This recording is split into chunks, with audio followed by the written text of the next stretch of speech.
தர்மம் போற்றும் பாரதம் இது இணையில்லாமா காவியம் தர்ம அதர்ம வழியினிலே நன்மை தீமைக்கு இடையினிலே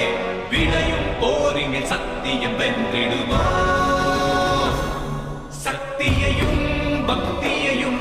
ஜென்மத்தின் முக்தியையும் அகிலம் போற்றிடும் அற்புத காவியம் கிருஷ்ணனின் மகிமையும் கீதையின் பெருமையும் ஒன்றாக சங்கமிக்கும் புண்ணிய காவியம்